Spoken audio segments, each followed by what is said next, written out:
Black holes form when massive stars collapse under their own gravity, or through the merger of other compact objects like neutron stars or other black holes. Stellar mass black holes are formed from the death of massive stars, while supermassive black holes are found at the centers of galaxies and their formation mechanisms are still being researched. Here's a more detailed breakdown. 1. Stellar black holes. Massive star collapse. When a star much larger than our Sun exhausts its nuclear fuel, the outward pressure supporting it against gravity diminishes. Supernova explosion. The core of the star collapses violently, often leading to a supernova explosion that blasts away the star's outer layers. Core remnant. What remains is a dense core, a black hole, whose gravity is so strong that nothing, not even light, can escape. 2. Supermassive black holes. Not fully understood. While scientists know supermassive black holes exist at the center of most galaxies, the exact process of their formation is still an active area of research. Possible formation scenarios. Direct collapse. Massive clouds of gas and dust might directly collapse into these black holes. Mergers. Smaller black holes could merge over time, growing into supermassive black holes. Stellar collapse. Supernova explosions of massive stars in the early universe could have created stellar mass black holes that then merged and grew. 3. Other formation mechanisms. Mergers. Black holes can also form when neutron stars or other black holes collide and merge, releasing gravitational waves in the process. Black holes are regions of spacetime where gravity is incredibly strong, so powerful that nothing, not even light, can escape. They are formed from the remnants of massive stars that have collapsed under their own gravity. Black holes warp the fabric of spacetime, and their immense gravity can pull in nearby matter, including gas, dust, and even stars. They can also influence the formation and evolution of galaxies. Here's a more detailed look at what black holes do. Gravity. Black holes have incredibly strong gravitational pull, which is their most defining characteristic. This gravity is so intense that it warps the surrounding space and time, creating a region from which nothing can escape. Accretion. Black holes can eat or accrete matter from their surroundings. As matter falls towards a black hole, it heats up and emits radiation, often in the form of X-rays. This process can create powerful jets of particles that are ejected from the black hole. Galaxy evolution. Supermassive black holes reside at the center of most galaxies, including our own Milky Way. They play a significant role in galaxy formation and evolution by regulating star formation and influencing the overall structure of galaxies. Cosmic recycling. Black holes can help recycle cosmic debris, and may play a role in stabilizing galaxy formation. Testing physics. Black holes are fascinating objects for physicists to study because they push the boundaries of our understanding of gravity and quantum mechanics. The extreme conditions at the center of a black hole, where gravity is incredibly strong, challenge our current theories of physics. Black holes exist as a result of the immense gravitational collapse of massive stars. When a star with sufficient mass reaches the end of its life, its core can no longer support itself against its own gravity.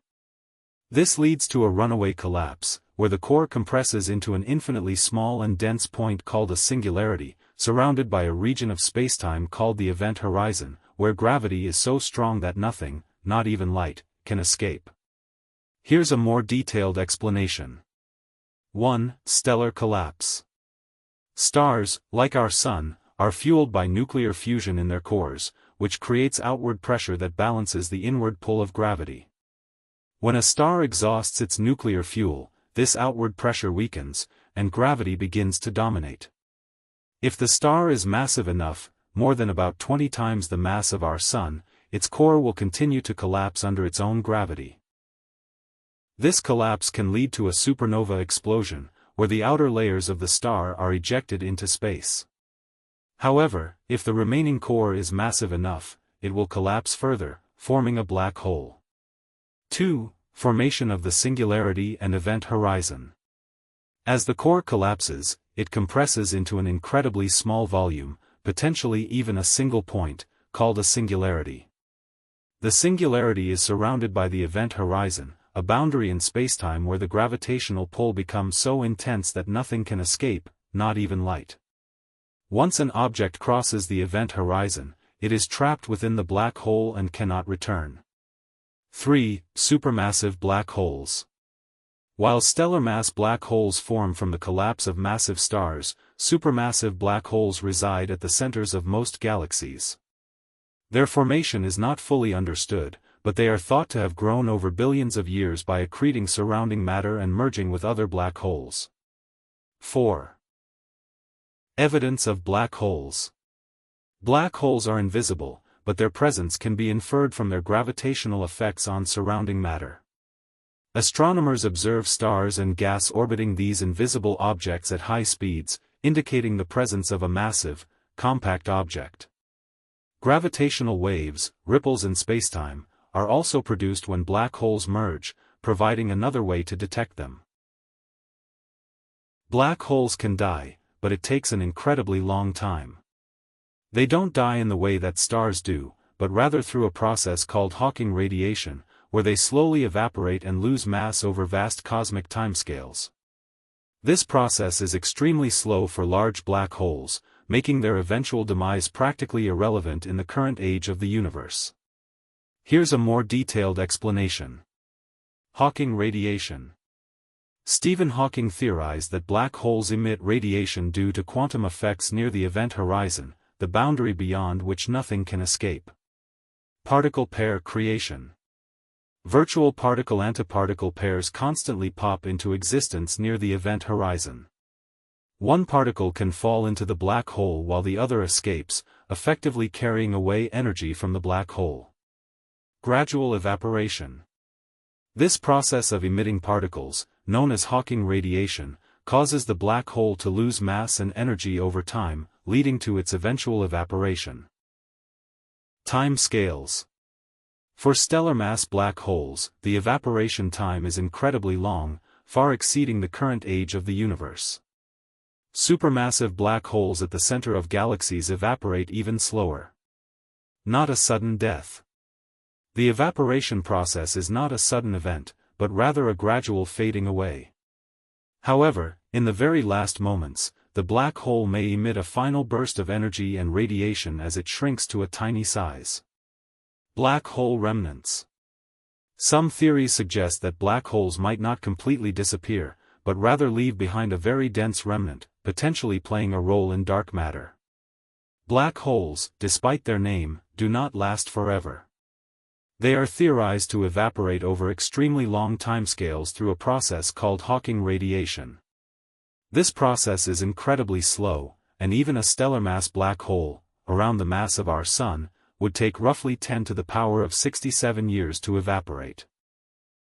Supermassive black holes, found at the centers of galaxies, would take much longer, potentially 10 to the power of 100 years or more. Here's a more detailed explanation. Hawking radiation. This is a theoretical process where black holes emit particles due to quantum effects near the event horizon, the boundary beyond which nothing can escape. Evaporation rate. The rate of evaporation is inversely proportional to the black hole's mass. Smaller black holes evaporate faster, while larger ones evaporate much more slowly. Time scales. A black hole with the mass of our Sun would take roughly 10 to the power of 67 years to evaporate. A supermassive black hole with 100 billion times the mass of our Sun would take around 10 to the power of 100 years. End of life. As a black hole evaporates, it loses mass, shrinks, and the evaporation rate increases, eventually ending in a final burst of energy and radiation.